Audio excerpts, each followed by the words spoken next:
마음은 천국.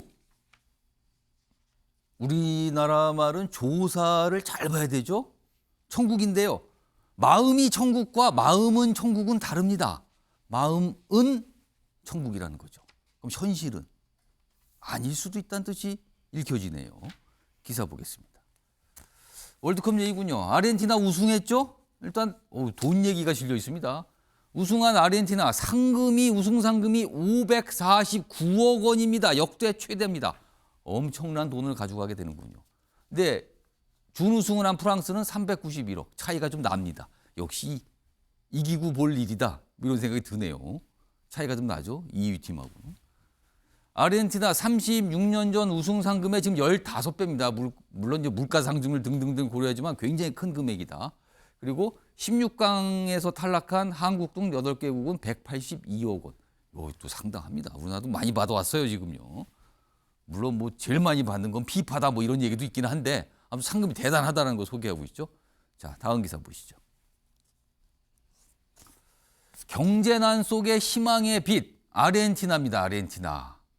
국민들은 천국에 있는 것 같다라는 얘기를 하고 있습니다. 우승을 했기 때문에 너무나 기쁘다는 거죠. 여기 보시면 여기 사진 좀 볼까요? 아르헨티나 부에노스아이레스에 모인 시민들. 아, 그렇죠. 여기는 지금 여름이죠, 여름. 아, 그러니까 이렇게 또 남성분들이 웃옷을 벗고 있네요. 뭐 굉장한 기쁨을 좀 나누고 있는 모습이에요. 자, 좀 더 보죠. 천국 얘기가 나올 정도로 지금 굉장히 축제 분위기라는 건데 부에노스아이레스 광장에 수백만 명이 모였습니다. 월드컵 영웅 메시를 연호하면서 축제를 벌이고 있는데요. 남미는 축제 한 번 하면 이게 하루에 안 끝나죠? 오래 갑니다. 뭐 지금도 아마 하겠네요, 그러면은. 근데 지금 IMF 구제금융 속에 코로나 봉쇄까지 인플레이션이 100%랍니다. 100%. 실감 나십니까? 100%가 오르면 어떻게 되는 겁니까? 그리고 인구의 40%가 빈곤층. 그런데 이렇게 어려운데 승리의 기쁨 넘어 자부심 재발견. 경제가 말도 못한 상황이라는 거잖아요, 지금. 그러면 국민 대다수가 힘든 거예요. 그런 가운데 너무나 힘든 삶인데 이런 꿈 같은 일, 천국이 벌어졌다. 이렇게 축제 벌인다는 거잖아요. 요게 가겠습니다. 밑줄 그어 있습니다. 지금 아르헨티나 경제 상황이 어떤지 보여주고 있어요. 지난달 소비자 물가가 전년 동기 대비 92.4%, 100%네요, 100%.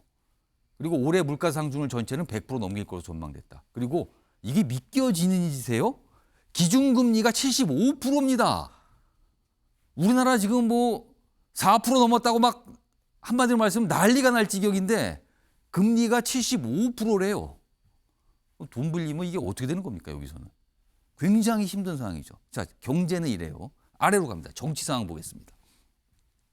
정치는 더 혼란이랍니다. 올해 7월 한 달간 경제장관이 2명이나 바뀌었어요. 2번 바뀌었어요. 경제가 이러니까 자꾸 바뀌는 거군요. 그리고요, 이달 초에는 부통령이 위로 갑니다. 뇌물수수 혐의로 징역 6년형을 선고받았다. 부통령이요. 뭐 이것만 봐도 얼마나 혼란스러운지 알 수 있습니다. 유석전 대변인. 그러니까 마음은 천국이군요, 정말. 마음은 천국. 현실은 너무 힘들다네요. 그렇죠. 현실이 저렇게 힘든데 월드컵에서 우승을 했으니 축구의 나라 아니겠어요? 예. 그러니까 이제 기뻐하실 텐데 저 페르난데스 부통령 얘기 나오지 않습니까? 예. 이분이 그냥 단순한 부통령이 아니에요. 원래 대통령의 부인이었습니다. 그리고 대통령을 했었어요. 근데 대통령을 지내고 한 번 쉬고 부통령으로 또 출마해서 된 분이 등급을 내려서 또 그렇게 나오는 겁니까? 예, 1조를 횡령을 한 혐의로 해서 12년 구형받았다가 6년 받고 지금 횡령액이 1조나 됩니까? 그러니까 이 나라가 2차 대전 전까지만 해도 빅5라고 세계 5대 강국이고 이민자의 천국 이런 나라였는데 이렇게 급격하게 쇠락한 어떤 상징처럼 돼 있는 나라 아니겠습니까? 결국은 민주주의가 작동이 제대로 안 됐다. 잘 아시지만 에바 페론이라는 그분의 남편 페론 대통령이 경제적 폐쇄주의를 많이 했었어요. 뭐 산업 국유화하고 외국 자본 밖으로 내보내고 노동자 위주 정책하다가 결국은 이렇게 경제적으로 감당을 못하는 상황이 수십 년째 지속되고 있는데 축구도 축구지만 결국은 국민적 의식 수준이 국가의 미래를 결정한다는 것을 극명하게 보여주는 그런 사례라고 봅니다. 아니, 아르헨티나 국민들이 좋긴 한데 이 축제가 끝난 다음에 다시 또 현실이잖아요. 기준금리가 75%랍니다. 여기에 뭐가 다 담겨 있는 것 같네요, 지금요. 그 나라 경제 상황, 그 나라 돈이 어떤 가치가 있는 건지 도대체 이렇게 돼 있습니다. 아무튼 이런 기사를 좀 나서 소개 좀 드렸고요. 뭐 남이 나라 경제 얘기를 왜 이렇게 길게 하느냐 하실 수 있는데 우리나라 경제 얘기 지금부터 좀 해보겠습니다. 우리나라도 좀 쉽지 않습니다, 지금. 다음 기사입니다. 먹고 살기 팍팍해서 보험 올해 1월부터 9월까지 24조가 중도 해약이 됐다 그래요. 그러니까 살기가 힘드니까 돈을 뽑아서 쓰는 겁니다. 빼서. 이거 해약을 하게 되면 아무래도 손해를 보는데 그럼에도 불구하고 돈을 그냥 쓰는 겁니다. 지금 해지 환급금이 작년보다 23%나 늘어났다. 납입금 절반 받지만 울며 겨자 먹기 선택. 그러니까 손해 보지만 어쩔 수 없다라는 거죠. 사회 안전망 이대로 되겠는가? 여러 가지 걱정이 좀 된다. 이게 일단 우리나라도 팍팍해요 지금요. 뭐 아르헨티나 얘기했지만 우리도 좀 쉽지 않습니다 지금요. 다음 기사 보시죠. 이런 가운데요 정부가 어떤 목표를 좀 정해놨습니다. 당정 2027년 국민소득 4만 달러 그리고 5대 개혁으로 경제체질 탈바꿈하겠다 이런 목표를 정해놨어요. 2027년 4만 달러 요겁니다. 어떤 분이 요걸 보자마자 그래요. 과거에 무슨 747 이런 거 있었는데 이거는 어떻게 되는 겁니까? 273입니까? 어떻게 읽어야 됩니까? 아무튼 4만 달러 목표를 세웠다. 오랜만에 봐요. 이렇게 어떤 금액으로 목표치를 세우는 거요. 요거 오늘 뭐 여야에서 현역 의원 두 분 나오셨으니까 뭐 간단하게 제가 한 1분씩 드릴게요. 시간은 많지 않아서. 평가 좀 해주시죠. 먼저 양금 의원님. 예, 지금 굉장히 뭐 여러 가지로 국민들의 삶이 팍팍하고 어려운 것도 사실입니다. 그러면서 그렇지만 사실 정부는 국민들께 희망을 드리고 앞으로 미래에 대한 비전을 제시하는 것 자체도 굉장히 중요하다고 생각합니다.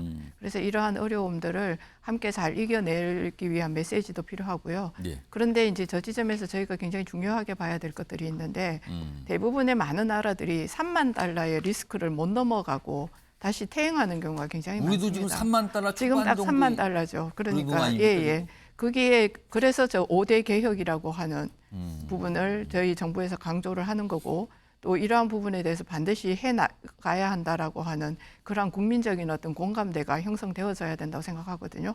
그래서 이렇게 어렵지만 그리고 반대에 부딪히겠지만 개혁을 통해서 국민 4만 달러 시대를 열어가겠다라고 하는 비전을 국민들께 제시하고 함께 저희와 고통 분담을 통해 가지고 이 일을 잘 넘어가 달라 그런 것을 지금 말씀드리는 겁니다. 문희석 의원님.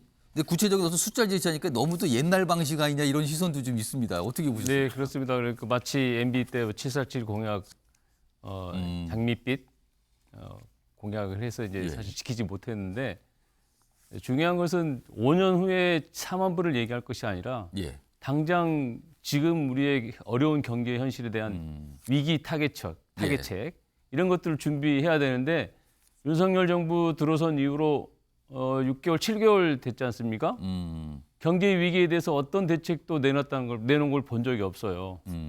정부가 윤석열 정부가 했던 것은 오로지 야당 탄압과 어떤 이거 전 정부 탄압 이렇게 비춰지고 있는 것이 사실이잖아요. 경제 문제에 대해서 어떤 대책도 내놓지 못하고 있는 게 사실이고 또 심지어는 내년에는 더 어려워진다는 거 아닙니까? 내년에 더 어려워지는데 내년 성장률이 2% 이하로 떨어진다는데 2.5% 성장률을 계산해서 금년 예산안을 편성했단 말이죠. 그럼 이 예산안 편성이 제대로 된 편성안이냐 예산안이냐 이게 내년 경기 위기를 제대로 대처할 수 있느냐 이런 걱정들이 많습니다. 당장 5년 후에 얘기할 게 아니라 지금 당장의 위기들을 해결할 수 있는 그런 준비들, 대책들을 고민하는 것이 도리다 이렇게 생각합니다. 물론 5년 후에 얘기도 할 수 있는 것이지만요. 알겠습니다. 윤석 전 대표님 발언기 요청하셨어요? 제가 짧게 드릴게요. 아니 6개월 넘는 동안에 어떻게 하나도 안 했겠어요. 안 보시려고 하니까 그런 거죠. 당장의 위기에 대해서 뭐 대책을 내놔라? 그런 정책이 어디 있습니까? 뭐 미국 보면은 미국도 팍팍한데 금리 올리는 것밖에 방법이 없잖아요.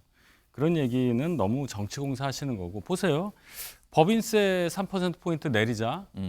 당장은 어떻게 될지 몰라도 그렇게 되면은 외국 자본 들어옵니다. 투자가 활성화될 거고. 대통령께서 말씀하셨어요. 인기 없어도 할 건 해야 된다. 연금 개혁하고 노동 개혁하고 교육 개혁하고 하겠다. 이거 다 경제랑 관련 있는 거예요. 그렇게 보셔야지 당장 뭐 어떻게 하라 뭐 돈 찍어서 뭐 다 나눠줍니까? 그런 거 아니잖아요. 알겠습니다.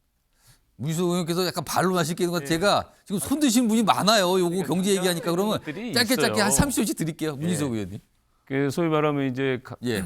강원도 레고 사태, 레고랜드 사태가 예. 채권 시장을 불안하게 했잖아요. 그렇습니다. 예. 그럼 정부에서 신속하게 그 불안한 채권 시장에 대해서 추가 금융을 투자하겠다고 했는데 아직까지 50조 플러스 알파를 한다고 했는데 아직 그게 다 투입이 안 돼 있어요. 예. 이런 것들이 바로 즉자적으로 할 수 있는 조치들이라는 거죠. 알겠습니다. 예를 들어줬네요. 자, 이번에 양금 의원님, 그다음에 권중전 비대위원 요 순서로 가겠습니다. 말씀하세요. 저는 이 시점에서 꼭 드리고 싶은 얘기가 있는데요.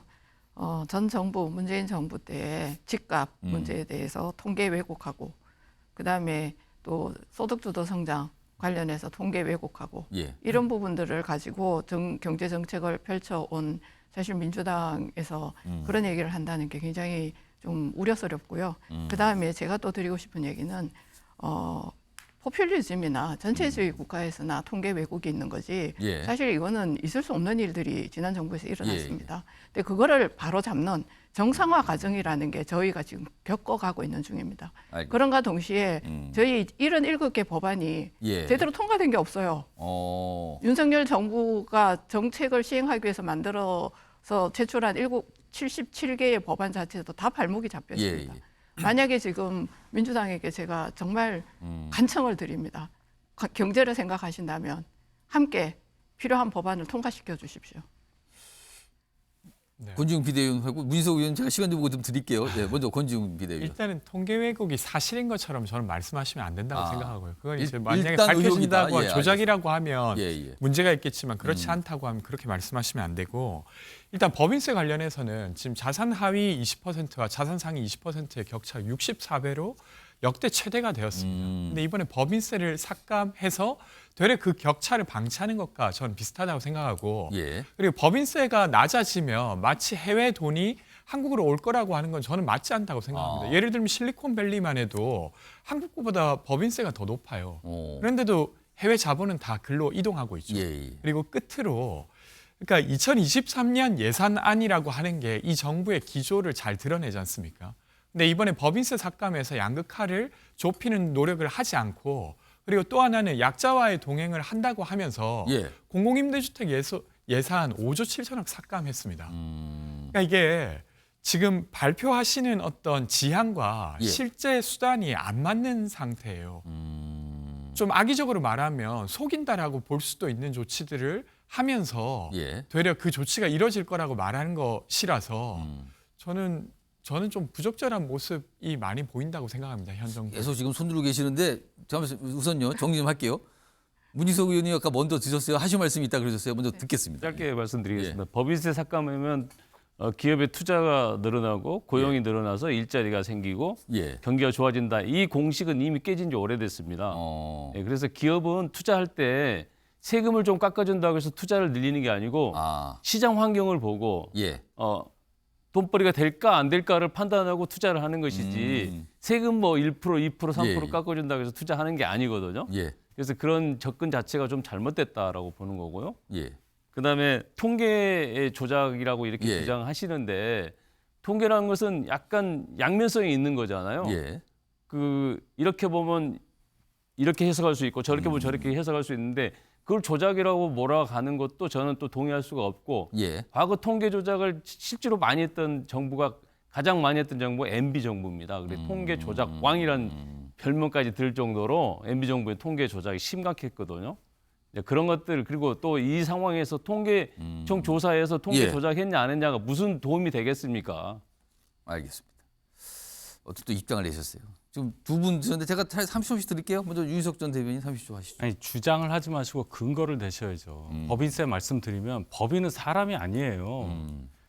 법인이 어떤 재벌 소유라고 해서 자꾸 그것 깎아주면 재벌한테 뭐 혜택 준다고 하시는데 예. 법인세 깎아줘서 나올 수 있는 역할은 배당금에 대해서 예. 배당금에 대한 부분에 그 집중을 해야 돼요. 그러면 배당은 주주가 받는 건데 재벌 기업들 예를 들어 삼성전자 소액주주가 그 대주주 재벌 일가보다 훨씬 많아요. 그분들한테도 혜택이 가는 거예요. 왜 그거를 자꾸만 이상하게 해석하는지 모르겠고 통계 조작 제가 10초만 얘기하면 예. 통계 조작이란 얘기가 통계는 기간별로 비교 가능하게 해줘야 되는데 예. 문재인 정부 때 그렇게 안 했잖아요. 아. 통계 바뀌고 그 바뀐 거에 의거해서 그 전에는 어떻게 됐느냐를 비교할 수 없게 만들어 놓고 뭉갰기 때문에 이걸 얘기하는 겁니다. 예, 양금 위원님. 제가 드리고 싶은 얘기는 법인세에 관해서 조금 드리고 싶은데요. 법인세는 실효 세율이 굉장히 중요합니다. 예. 근데 그리고 지금 대기업에 대해서 굉장히 반대적인 입장을 얘기하는데 앞으로 4차 산업과 관련되어지는 첨단 산업, 특히 반도체 같은 부분에 있어 실효 세율이 삼성전자와 TSMC를 비교해 보면 거의 배 차이가 납니다. 이렇게 발목을 붙들어 놔놓고 못하죠. 그리고 삼성전자라고 하는 반도체 기업이 하나가 있으면 삼성전자만 있는 것이 아닙니다. 그 주변을 둘러싸고 있는 반도체 산업이 있는 거예요. 그럼 거기에는 중소기업이 있습니다. 예. 벤처기업도 있을 수 있고요. 소재 장비 있습니다. 이런 전체의 산업 생태계를 살려가는 것이 법인세 인하에서 굉장히 중요하고요. 법인세 인하를 지금 얘기를 하는 부분에 있어서 예. 법인세만 인하한다고 사실은 기업이 투자를 안 한다. 이 부분에 대해서는 일정 부분 이해할 수 있는 부분이 있습니다. 예. 그렇지만 세율이 낮은 곳에는 반드시 투자가 훨씬 더 많이 일어난다라고 하는 거는 누구도 부정할 수 없는 사실입니다. 정책 논쟁이죠. 사실 법인세는 참 학자들 간에도 맨날 다툼이 있는 분야예요. 그래서 뭐 치열합니다. 그것도 외국에서 치열했고요. 뭐 실효성이 있는가 없는가 뭐 여전히 뭐 여러 가지 얘기들이 좀 있습니다.